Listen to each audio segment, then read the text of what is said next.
Good morning. Welcome to the Unitarian Universalist Church of the Brazos Valley, which is temporarily here at the Neal Center for a couple more weeks. Very exciting.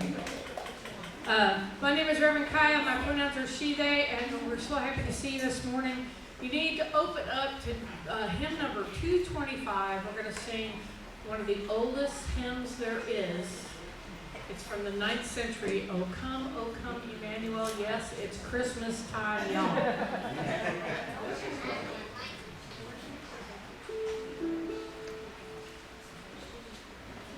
Want to come help me lead the song?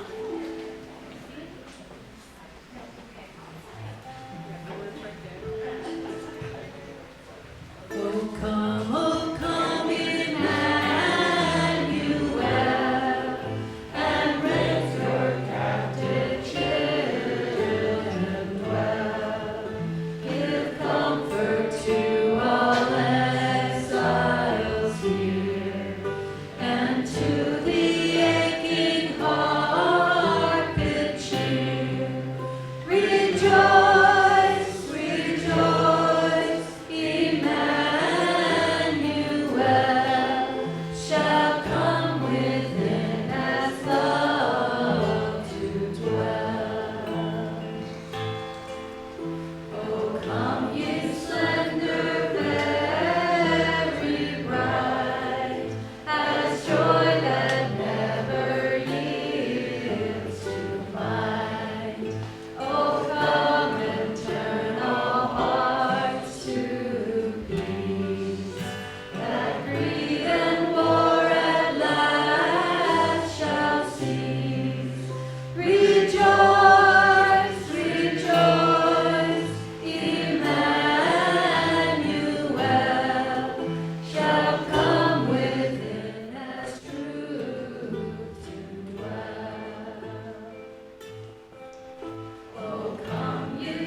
I get my own mic now, and I can't see you.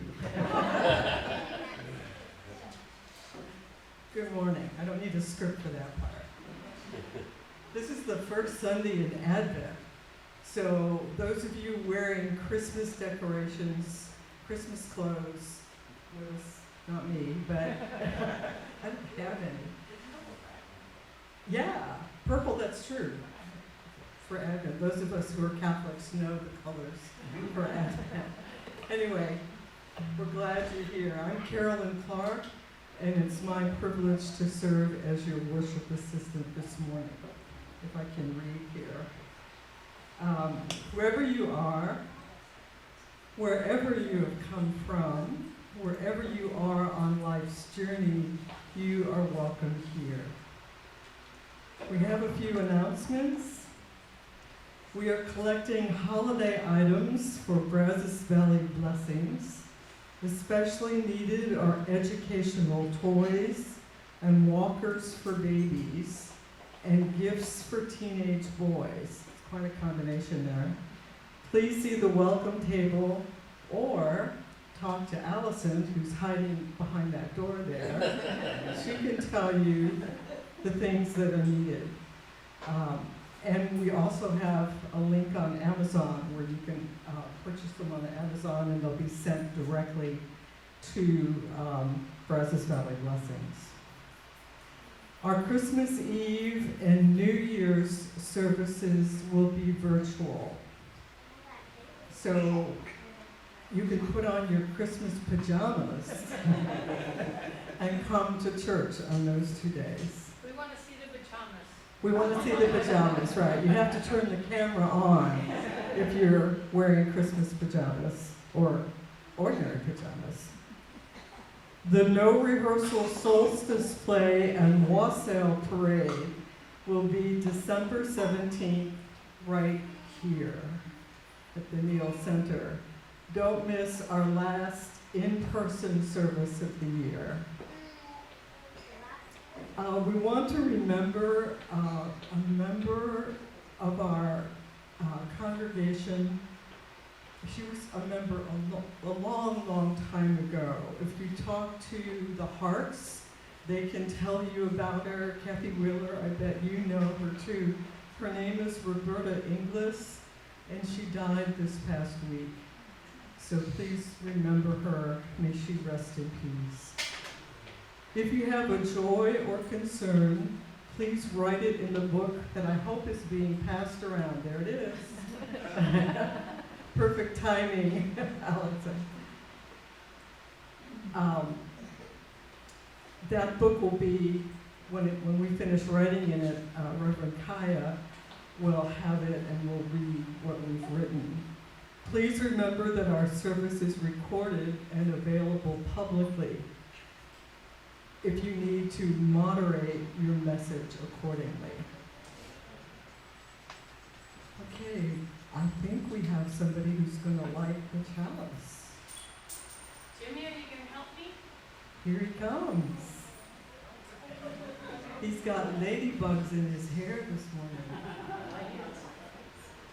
You have got your stool under there?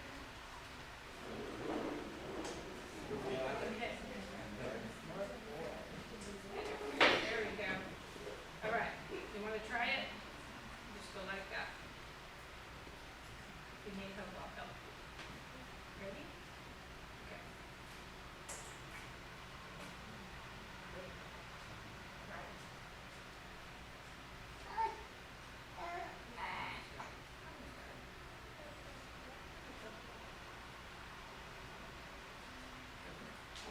Good job, Jimmy. Good job.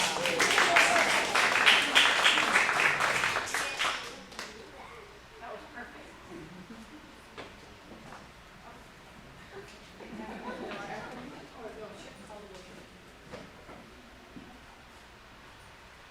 If you want to read along, the chalice lighting this morning is number 615 in the back of the hymnal, the work of Christmas. When the songs of angels is stilled, when the star in the sky is gone, when the king and princes are home, when the shepherds are back with their flock, the work of Christmas begins. To find the lost, to heal the broken, to feed the hungry, to release the prisoner, to rebuild the nations, to bring peace among the brothers and sisters and those who don't claim any identity at all. To make music in the heart. Howard Thurman. And if you would say with me our affirmation. Love is the spirit of this church, and service is its gift. This is our great covenant, to dwell together in peace, to seek the truth in love, and to help one another.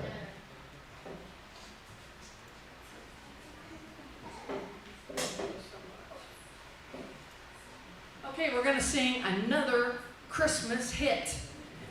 Number 226, People Look East.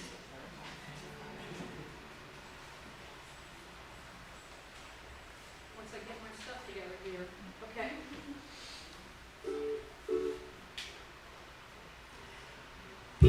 look east, the time is near of the crowning of the year. When you are able then and set the table, people look east and say today, love and trust is on the way. Can you all play it faster?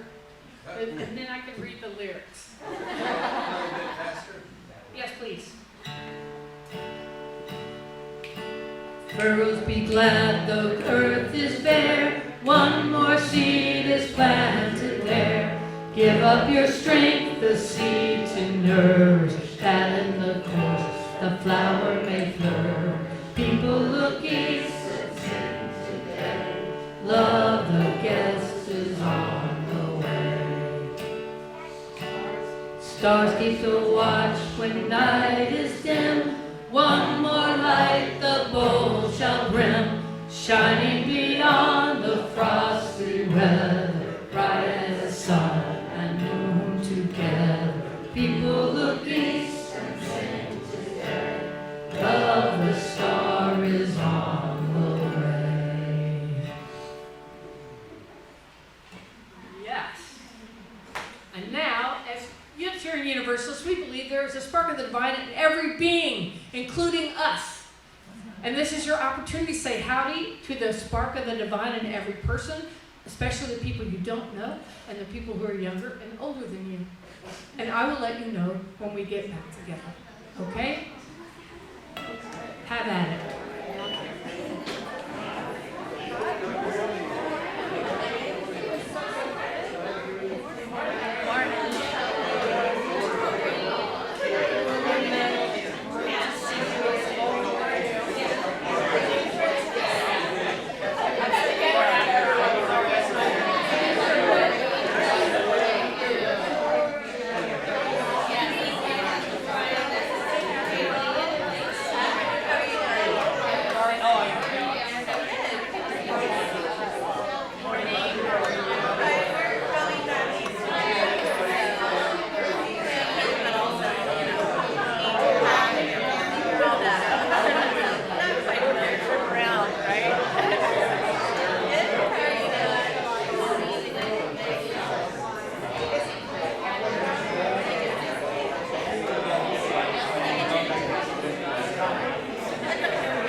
John, how's it going? Rock and roll.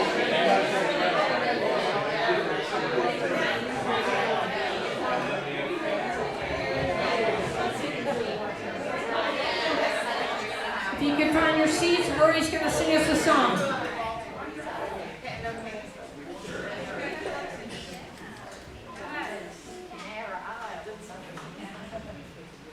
And a happy Christmas year from the nice seasons of the world fear of the nice little reasons. We love the flowers more than grass. We love everything all the last. That was awesome. Thank you, Rose. Thanks, Rory. Good morning. My name is Allison, and I have a quick announcement before our story for today. We are writing holiday messages to people who are currently incarcerated. It's a program that the CLF, the Church of the Larger Fellowship, does every year. So over here, you can't miss it. I put it right by the coffee. So you will see there's instructions, and you can write a quick holiday message during coffee hour, and I will mail them out so that those you use who are currently incarcerated can have a good word of hope and cheer this season. And today we have a very special story. It's about a little mouse named Frederick, and it's by Leo Leone. All along the meadow where the cows grazed and the horses ran, there was an old stone wall. In that wall, not far from the barn and the granary, a chatty family of field mice had their home. But the farmers had moved away. The barn was abandoned and the granary stood empty. And since winter was not far off, the little mice began to gather corn and nuts and wheat and straw. They worked all day and all night, all except Frederick.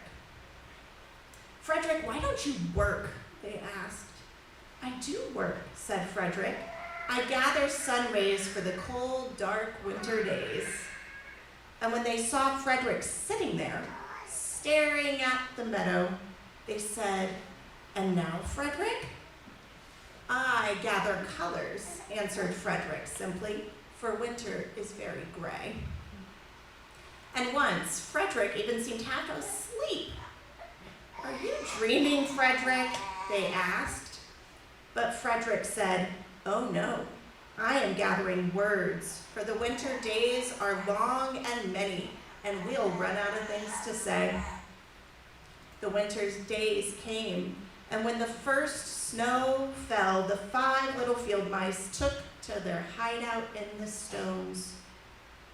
In the beginning, there was a lot to eat, and the mice told stories of foolish foxes and silly cats. They were a happy family. But little by little, they had nibbled up most of the nuts and berries. The straw was gone, and the corn was only a memory. It was cold in the wall, and no one felt like chatting. Then they remembered what Frederick had said about sun rays and colors and words. "What about your supplies, Frederick?" they asked. "Close your eyes," said Frederick, and he climbed on a big stone. "Now I send you the rays of the sun. Do you feel how their golden glow?" And as Frederick spoke of the sun, the 4 little mice began to feel warmer. Was it Frederick's voice? Was it magic? "And how about the colors, Frederick?" they asked anxiously. "Close your eyes again," Frederick said. And when he told them of the blue periwinkles, the red poppies and the yellow wheat, and the green leaves of the berry bush, they saw the colors as clearly as if they had been painted in their minds. "And the words, Frederick?" Frederick cleared his throat, waited a moment, and then, as if from a stage, he said, "Who scatters snowflakes? Who melts the ice? Who spoils the weather? Who makes it nice? Who grows the 4-leaf clovers in June? Who dims the daylight? Who lights the moon?" 4 little field mice who live in the sky, 4 little field mice, like you and like I. One is spring mouse who turns on the showers. Then comes summer who paints all the flowers. The fall mouse is next with walnuts and wheat, and winter is last with its cold little feet. Aren't we lucky the seasons are 4? Think of a year with 1 less, or 1 more. When Frederick had finished, they all applauded. "But Frederick," they said, "you're a poet." Frederick blushed, took a bow, and said shyly, "Yeah, I know it." Now would all of our younger UUs please join me at the back of the room, and we'll go outside to RE today. Woo! And will the rest of you sing us out? Thanks.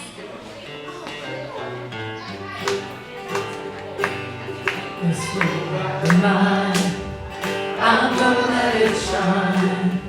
This little light of mine, I'm gonna let it shine.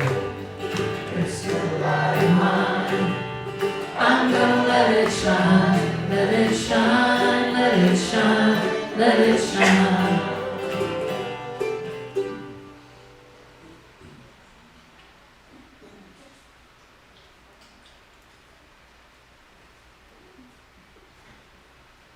Now's the time in our service where we share our joys and sorrows together. If you have written something on here, does anybody need the book? Everybody good? Stephanie shares she is grateful that her brother Lee has started a new job. She and Liz have had Lee staying with them, and he left on his new adventure this morning. Congratulations on getting your house. We again want to mention Roberta. I believe we're posting her obituary so you all can get to know her if you've never had a chance to meet her. She sounds like a fascinating person. Really cool. And the church planted a tree in her honor and wrote on her guest book. So we have put in with her family, even though I don't know them personally. Okay, anybody else have anything they would like to say? I'd like us to bow our heads just for a minute and pray for peace. Pray for the people who are suffering in Gaza. Pray for the people who are waiting for their family members to come home. Peace. Amen.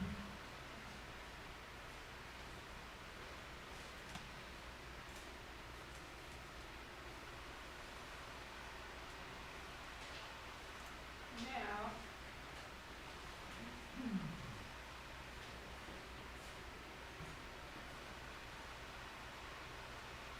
I had a poem to read you. I did. But it's not here. So I'm going to look it up real quick.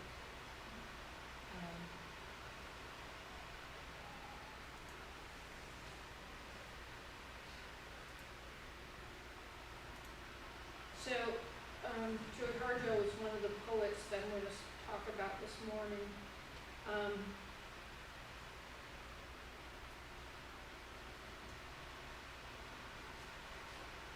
Everybody I'm talking about this morning is alive except Mary Oliver. And I picked the people there. Of course, there's so many Earth poets and Earth-oriented poets. But I want to talk about these in particular because they came to mind when I thought about Mary Oliver. And Joy Harjo was born in 1951, and this is her poem called Remember, which is one of my favorites. Remember the sky you were born under. Know each of the stars' stories. Remember the moon. Know who she is. Remember the sun's birth at dawn. That is the strongest point of time. Remember sundown and the giving away tonight. Remember your birth, how your mother struggled to give you form and breath. You are evidence of her life and her mother's and hers. Remember your father. He is your life also. Remember the earth whose skin you are, red earth, black earth, yellow earth, white earth, brown earth. We are earth.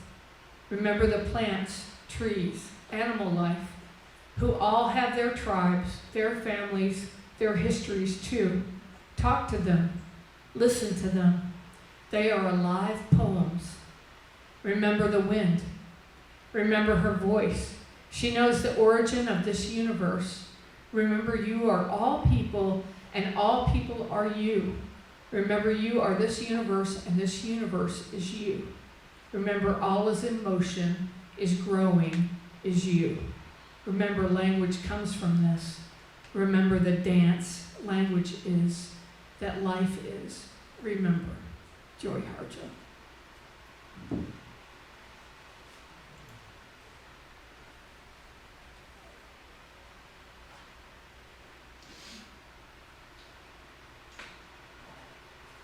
So how many people are familiar with Mary Oliver's poetry? She's kind of like one of our patron saints of UU poetry. She's an amazing person, and she just passed away in 2019. They say, Maxine Kuhlman from the Women's Review of Books says that she's an indefatigable guide to the natural world. I think that's true. Her poetry focuses on the quiet of occurrences of nature. Industrious hummingbirds, egrets, motionless ponds, lean owls, and hunkering with their lamp eyes. Cuman also noted that Oliver stands quite comfortably in the margins of things on the line between earth and sky. The thin membrane that separates human from the loosely called animal. Oliver's poetry won numerous awards, including the Pulitzer Prize, and she did that when she was very young. The National Book Award and the Lehman Literary Award for Lifetime Achievement.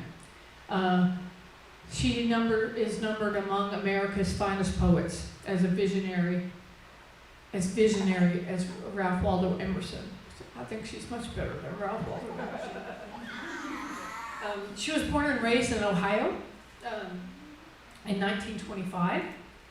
That's a suburb of Cleveland. She would retreat from a difficult home life where she was quite mistreated, and she would build huts of sticks and grass and write poems. A good way to heal up. And she went to Ohio State and to Vassar, but she didn't graduate from either one. So those of y'all who think all UUs went to college, not all of them stayed in, including Mary Oliver or Pete Seeger, neither one which graduated. She was very influenced by Edna St. Vincent Millay. In fact, when she was a young woman, she worked for her sister, going through Edna St. Vincent Millay's papers. So she was very intimate with her work. That's kind of cool. And she met, during this period, she met her long lifetime partner, Molly Malone Cook, who was a very good photographer. The couple moved to Provincetown, Massachusetts, and the surrounding Cape Cod landscape had a marked influence on Oliver's work. Her book that won the Pulitzer Prize is called American Primitive. It came out in 1983, and so if you're going to buy one, might start with that one. Although they have collections now, so there's more than 20 books, so y'all get after it.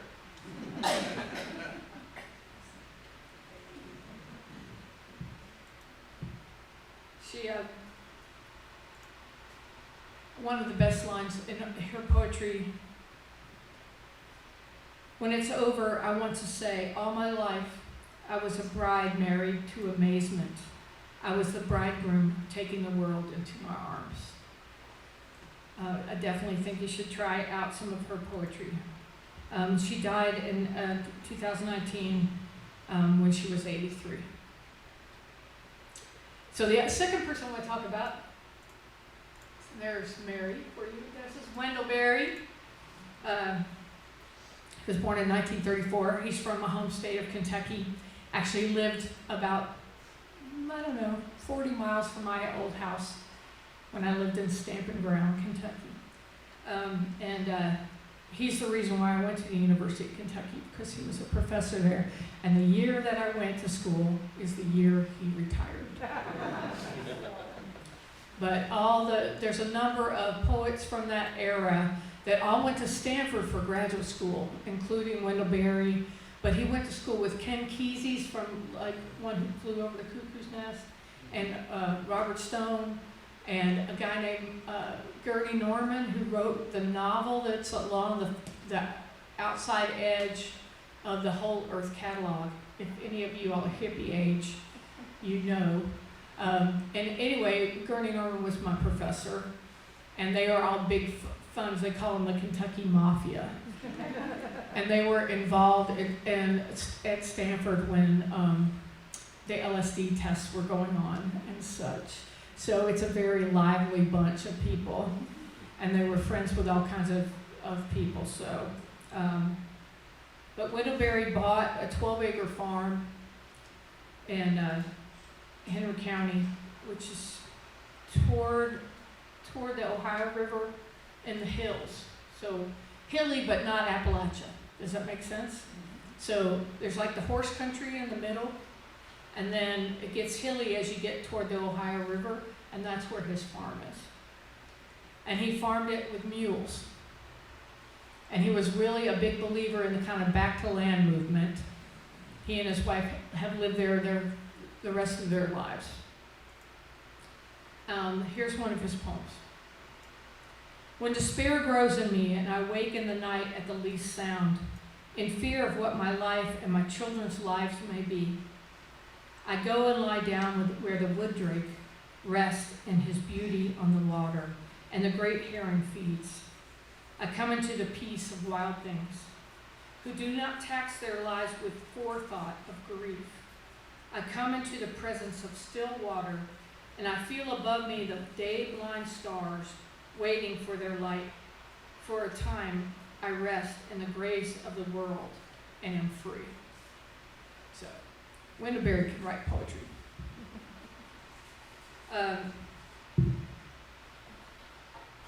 He got both his degrees, both his BA and an MA at University of Kentucky, so he's one of the few people that we're proud of. And yeah. He wrote these poems. He used to go for walks on Sunday, get done with all his schoolwork, all his writing work, and on Sundays he'd go for these walks, and that were called his Sabbath poems. So he would just take a walk and then write whatever came to him. And I really like the Sabbath poems. If you get a check, also the Mad Farmer poems are really great. The Sabbath poems have been described as written from a particular place on a particular Sabbath, and so should be read as part of a spiritual practice, and as poems, in some sense devoting to dwelling, to living thoughtfully in one place. A lot of people connect him with observations of Henry David Thoreau, so a modern day transcendentalist, perhaps. As Thoreau continues in Life Without Principle, he notes the constant busyness of Americans, so engaged in infinite bustle that there is no Sabbath. And he notes later that there is nothing, not even crime, more opposed to poetry, to philosophy, to life itself, than this incessant busyness. The logic is clear. Distraction of the Sabbath is contrary to life itself.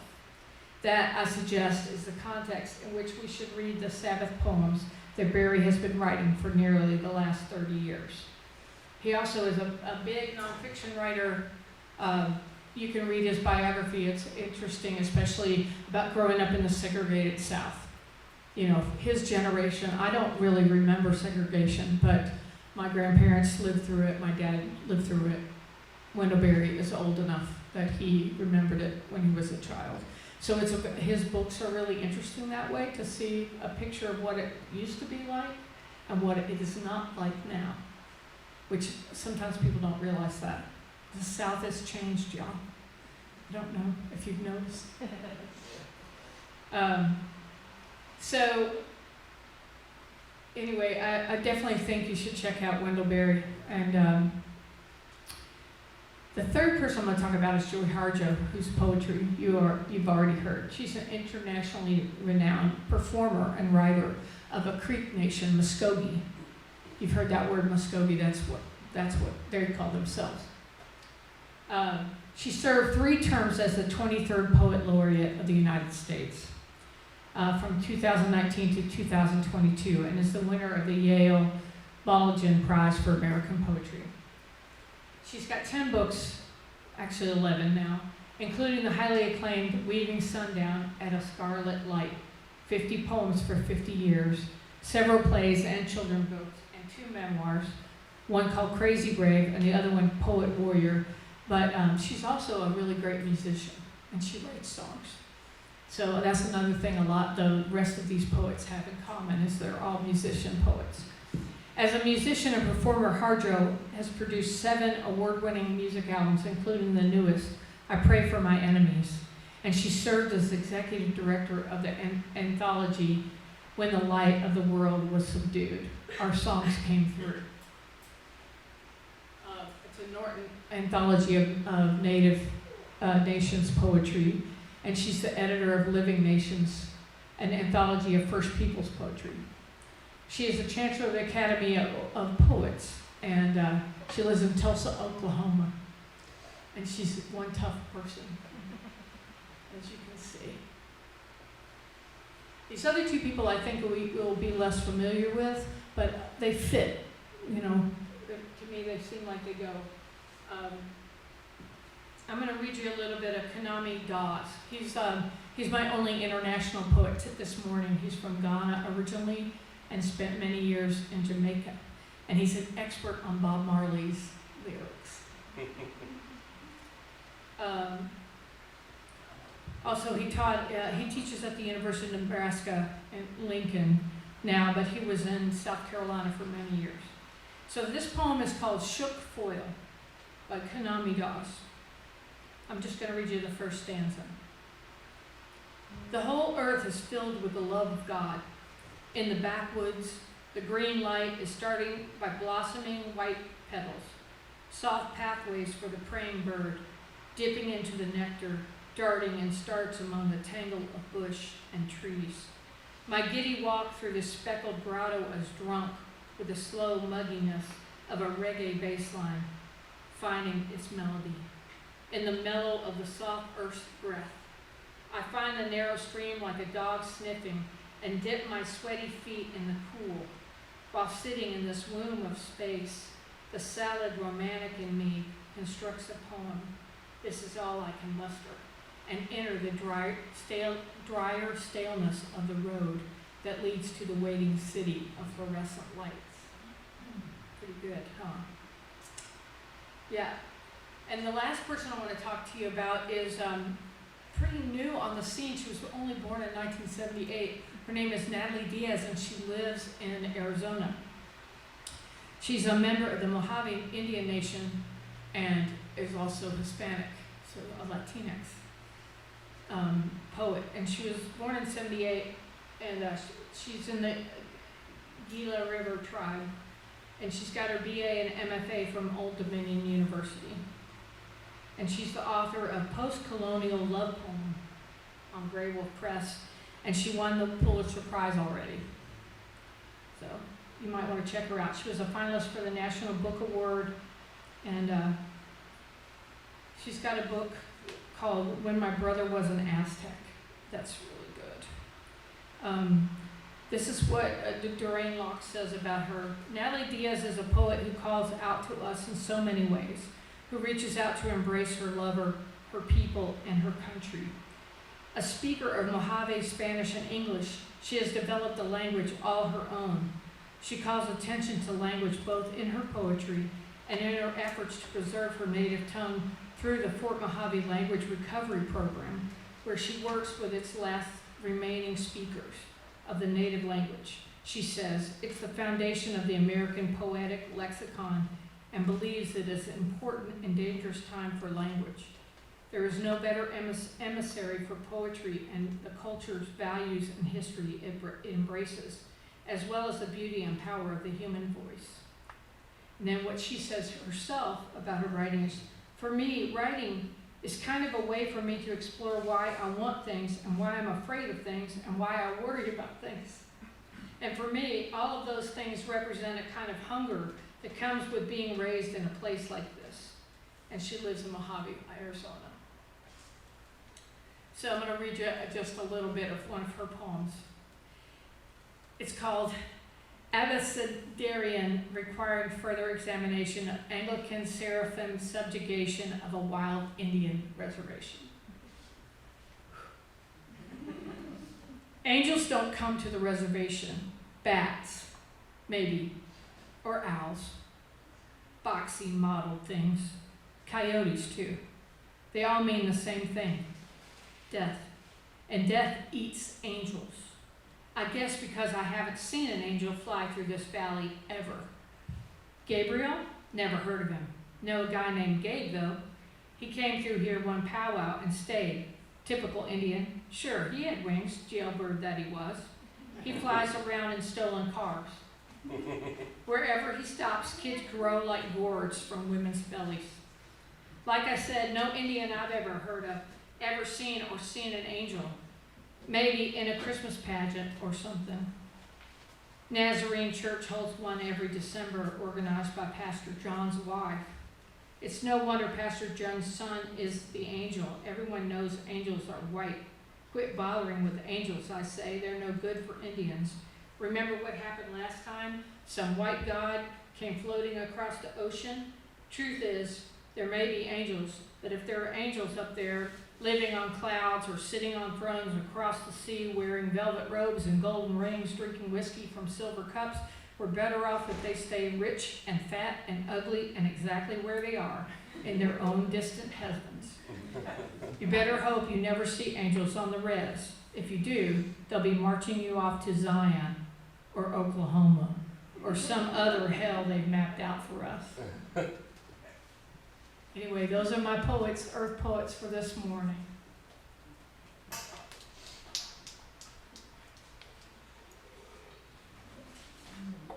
I hope you give them a read. A great place to find new poets is poets.org. It's the Academy of American Poets website, and they have an incredible collection. You can search by whatever you're interested in. If you know the poet you're looking for, they're going to have a good example of them, and all the most up-to-date younger poets that you haven't heard of yet, but you really should check them out. So I hope you'll do some exploring.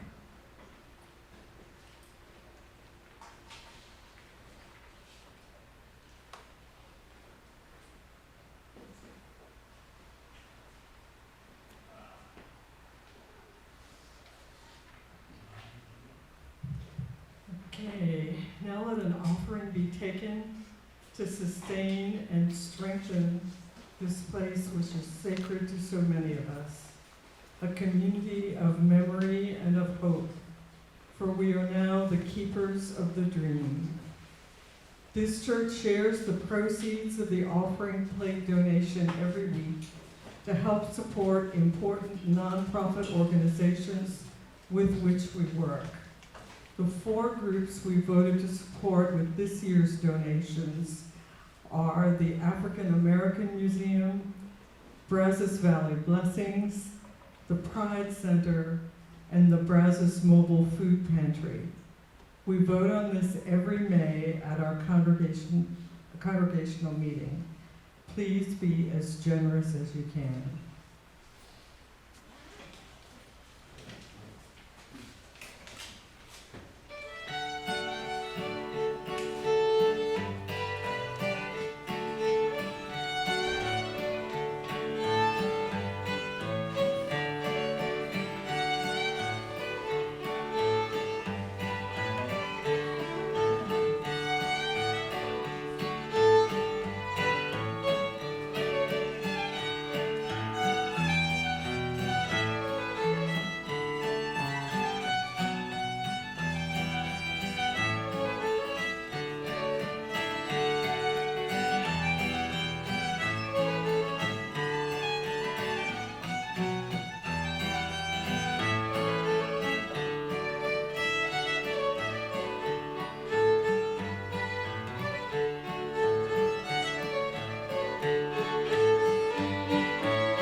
Let's have another hand for John Ivy. Thank you.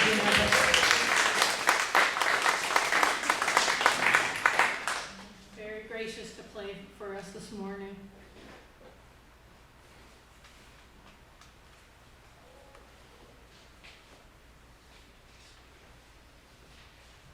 Now please join me in extinguishing the chalice. We extinguish this flame, but not the light of truth, the warmth of community, or the fire of commitment. These we carry in our hearts until we gather together again. If you all are interested, I'm preaching on the CLF website today. I think it's on this evening, and it might be recorded. You can watch it later if you're watching the service for us. do that first. But I'm preaching on the power story for the CLF and doing some music today, so. Oh, sorry, Church of the Larger Fellowship. When Michael came and spoke to us, he's one of the ministers of the Church of the Larger Fellowship. Y'all, that's the largest UU congregation in the world. There's like 4,000 of us. Darby is on the board of that group. So, anyway, and all the 500 incarcerated people here in Texas, that's their church. Remember the way of the wind and breathe and blow. Remember the way of the fire, sparkle and glitter and glow. Remember the way of the water and ebb and flow. Remember the way of the earth and grow. Go in peace.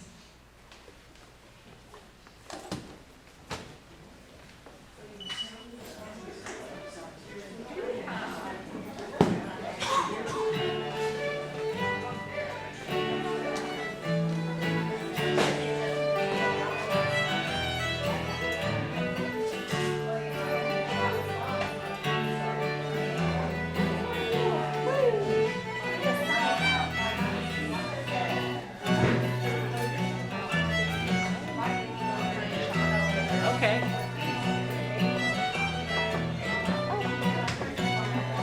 You made it.